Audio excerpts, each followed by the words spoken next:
After 60 years old, doctors reveal the best bedtime for seniors to stay healthy and live longer. You sleep 7, even 8 hours a night, but wake up feeling groggy, heavy, and drained of energy. Sound familiar? You're not alone. But here's the shocking truth. The problem isn't how long you're sleeping, it's when.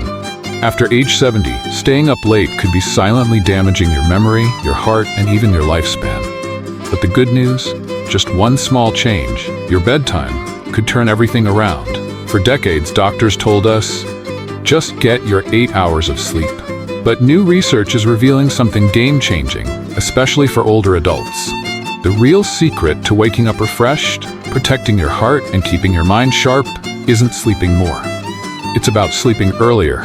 In a 2024 Mayo Clinic study, seniors who consistently went to bed between 9 and 10 p.m. saw a 45% improvement in sleep quality. That means fewer wake-ups, deeper rest, and more energy the next day. All without medication or fancy gadgets. Why does this matter? Because after age 70, your body's internal clock, your circadian rhythm, starts to shift.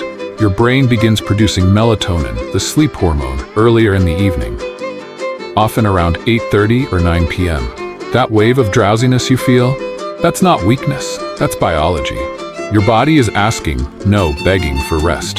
But instead of listening, many seniors stick to old habits. They stay up watching TV, scrolling their phones, or reading until 11 or midnight. And then, they wake up feeling like a truck hit them, day after day. Sound familiar? Let me tell you a story. Mr. Johnson, a 70-year-old retired teacher, felt like something was wrong. He was normally sharp, active, and loved morning walks. But lately, he couldn't get out of bed. His mind was foggy. He felt drained. Medical tests showed nothing was wrong. So his doctor made one simple suggestion. Go to bed at 9:30 p.m. Stick to it for 3 weeks. That's it. 3 weeks later, Mr. Johnson came back to the clinic. A different man. He was clear-eyed, energized, vibrant. It feels like the lights are back on in my brain, he said. And he's not alone. In a 6-month survey of over 500 seniors who tried this shift, 80% fell asleep faster. 75% woke up fewer times during the night. 70% felt more energized in the morning. No prescriptions. No expensive sleep trackers. Just one simple change, going to bed earlier. And the benefits? They're bigger than you think. Let's start with your heart. At our clinic, we've tracked the sleep patterns of older adults for years, and one pattern stood out. Seniors who consistently went to bed by 9:30 p.m. had fewer irregular heartbeats, more stable blood pressure, lower risk of cardiovascular issues overall. The 2024 Mayo Clinic study backed this up, finding a 45% reduction in heart-related problems in seniors who made this one shift.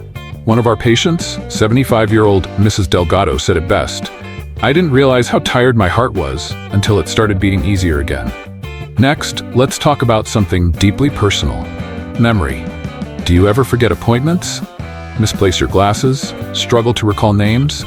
Many seniors fear the worst. Dementia, Alzheimer's, cognitive decline. But what most don't realize is this. Your brain clears out toxins and plaques linked to memory loss during deep sleep. And that deep sleep happens most effectively when your body's natural melatonin rhythm is respected. In other words, sleep early and your brain gets to clean house. Just ask Mr. and Mrs. Thompson, a couple in their mid-70s who were scared they were slipping mentally. But when they started going to bed earlier, everything changed. They laughed more, remembered more, and after just 12 weeks, cognitive tests showed a 32% improvement in memory scores. Mr. Thompson smiled and said, "It feels like the lights are back on upstairs." And finally, let's not forget your emotional well-being. Many older adults quietly suffer from low mood, anxiety, and that heavy, dragging fatigue that steals joy from everyday life. Sleeping earlier can ease that too. When your body is aligned with its natural rhythm, everything feels lighter, more balanced, more you. So here's the bottom line. If you're over 70 and waking up tired, foggy, or drained, your body might not be broken. It might just be out of sync with your old routine. Try this. Start going to bed at 9:30 p.m. Stick with it for 3 weeks. No pills, no trackers, no expensive programs, just your body and a clock. Sleep isn't just rest, it's healing. And after 70, the right bedtime could be the most powerful medicine you didn't know you needed. Sleepless nights don't just drain your energy, they take a quiet, steady toll on your emotional health too.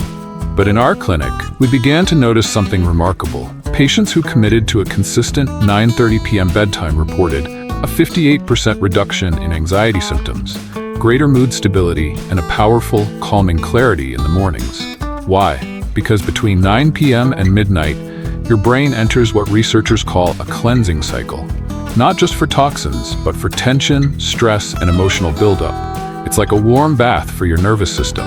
As Mrs. Riley 78 put it, "I used to wake up overwhelmed. Now I wake up clear, lighter." Your greatest medicine might be the clock.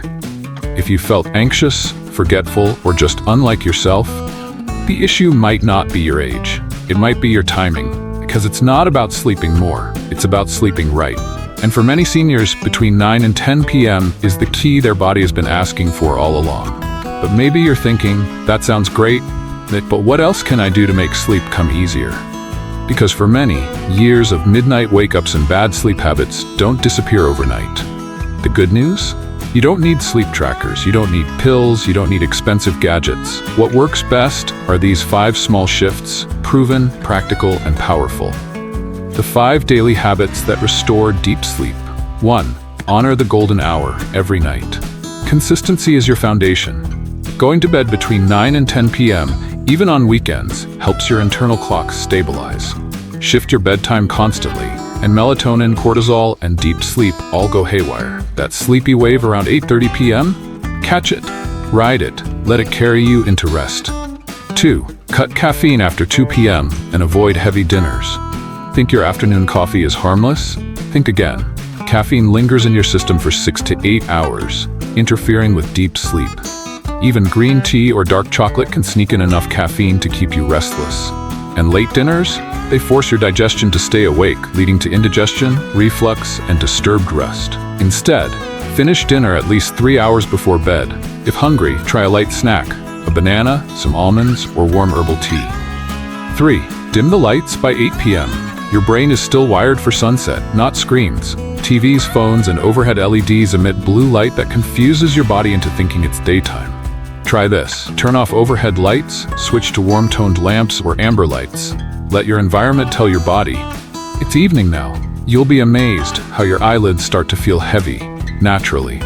4. Create a gentle wind-down routine. Think about how we put children to bed. We bathe them, tell stories, dim the lights. Why should seniors be any different? Take 20 to 30 minutes before bed to turn off the news, avoid conflict or stress, do light stretching, listen to soft music, or read a calming book. This tells your brain, you're safe, it's time to let go. 5. Put away the screens. This might be the hardest, but it's the most transformative. 30 to 60 minutes before bed. No phones, TV, YouTube scrolling, emails, or news apps. That time should belong to stillness, silence, and simplicity. Sleep isn't something you force, it's something you invite. Real people, real change. I've seen it with my own eyes. People like Mr. and Mrs. Thompson, who once dreaded bedtime, now sleep deeply, wake early, and walk together every morning. People like Mrs. Riley, who felt overwhelmed and foggy for years, now wakes up with a lightness she hadn't felt in a decade. It didn't take a new doctor or a diagnosis, just a clock, and the courage to listen to their bodies again. Final words. What if the tiredness isn't age? At this stage in life, change doesn't need to be dramatic to be powerful. Sometimes healing begins with something as simple as a decision, to turn down the noise, to go to bed an hour earlier, to give your body what it's quietly been asking for all along. And when you do that, your heart beats softer, your mind wakes up clearer, your mornings start brighter. Because here's the beautiful truth, that wave of tiredness around 8:45 p.m., that's not the beginning of the end. That's your body whispering, you've done enough today, let go. If that message resonates with you, or if you know someone who needs to hear it, leave a comment below with just one word, hope. Because sometimes that's all it takes to remind someone they're not broken. They're not done, they're just beginning again.